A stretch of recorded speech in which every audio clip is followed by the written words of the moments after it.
Bismillahirrahmanirrahim. Assalamualaikum warahmatullahi ta'ala wabarakatuh. Alhamdulillahirabbil alamin. Assalatu wassalamu ala asrofil anbiya'i wa mursalin Sayyidina Muhammadin wa ala alihi wa sahbihi ajmain, amma ba'du. Pertama-tama marilah kita panjatkan puji serta syukur terhadap Allah Subhanahu wa taala, di mana di sini kita bisa berkumpul dengan keadaan sehat walafiat. Salawat serta salam tetap tercurah limpahkan kepada junjungan alam Nabi besar Nabi Muhammad Shallallahu Alaihi Wasallam. Selamat pagi, selamat siang, dan selamat malam teman-teman semua. Di sini saya meminta teman-teman untuk menyimak materi yang akan saya sampaikan ke depan. Terima kasih. Pepatah mengatakan tak kenal maka tak sayang. Perkenalkan, nama saya Fajar Ramadan. Saya dari SD 19A dengan NIM 19416286206076. Saya mengampu pendidikan guru sekolah dasar, Fakultas Keguruan dan Ilmu Pendidikan Universitas Buana Perjuangan, Karawang. Saya untuk semester kali ini mengampu mata kuliah pembelajaran berbasis multimedia dengan dosen Andes Saparandes Asmara SPD MPD. Beliau dosen pengampu mata kuliah pembelajaran berbasis multimedia. Kali ini saya akan membahas tentang teknik penggunaan media dalam pembelajaran media by utilization. Saya mengampu pembelajaran berbasis multimedia ini dan mengerjakan tugas ini untuk menyelesaikan salah satu tugas yang diberikan oleh dosen saya. Kepada teman-teman semua, silahkan menyimak dan dalam materi penyampaian yang saya sampaikan. Media jadi media by utilization.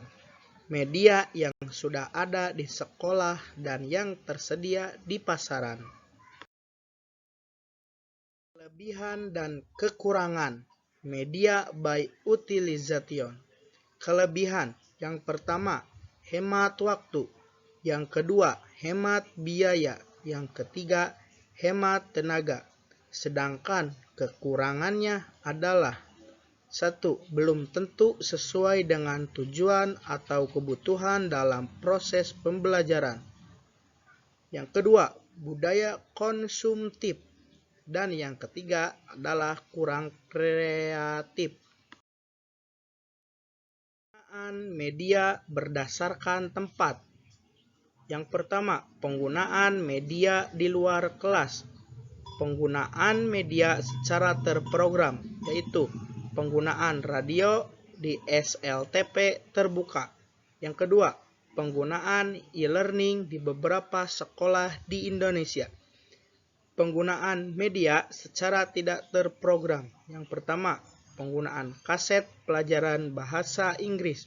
Yang kedua, penggunaan siaran radio untuk pendidikan. Yang kedua, penggunaan media di kelas, yaitu contohnya papan tulis. Variasi penggunaan media. Media dapat digunakan secara perorangan. Media dapat digunakan secara berkelompok. Dan media yang digunakan secara massal. Jenis penggunaan media. Yang pertama, penggunaan media grafis, diantaranya bagan, grafik, komik, poster, media, dan foto. Yang kedua, penggunaan media elektronik, yaitu overhead projector, media audio, dan multimedia projector. Prinsip pemilihan bahan ajar, yaitu ada 3. Yang pertama, prinsip relevansi atau keterkaitan. Yang kedua, prinsip konsistensi, ketetapan dan kemantapan. Yang ketiga, Prinsip kecukupan. Penyusunan perencanaan pembelajaran. 1. Merumuskan tujuan khusus. 2. Memilih pengalaman belajar. 3. Menentukan kegiatan belajar mengajar. 4. Menentukan orang yang terlibat dalam proses pembelajaran. 5. Memilih bahan dan alat. 6. Ketersediaan fasilitas fisik. 7. Perencanaan, evaluasi, dan pengembangan.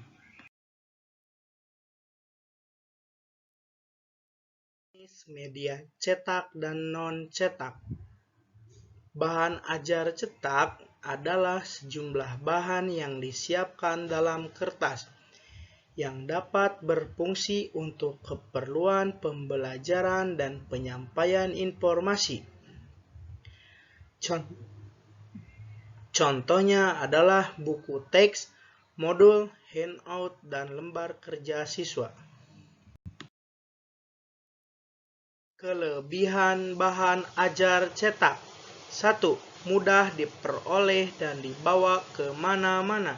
2. Mudah dipelajari kapan dan dimanapun. 3. Tidak memerlukan alat khusus untuk menggunakannya. Serta merupakan media yang paling canggih untuk mengembangkan kemampuan siswa untuk belajar tentang fakta dan prinsip-prinsip umum serta abstrak dengan menggunakan argumentasi yang logis.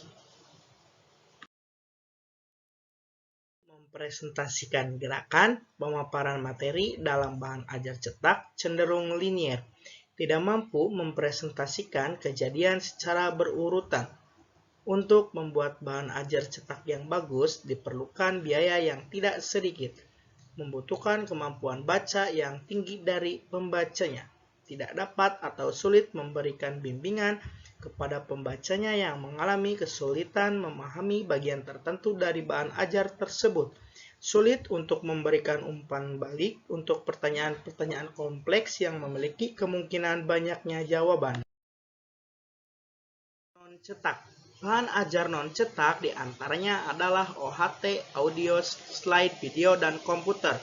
Kelebihan bahan ajar non-cetak dapat menggambarkan gerakan, keterkaitan, dan memberikan dampak terhadap topik yang dibahas. Dapat dikombinasikan antara gambar dengan gerakan, fleksibel dan mudah diadaptasi.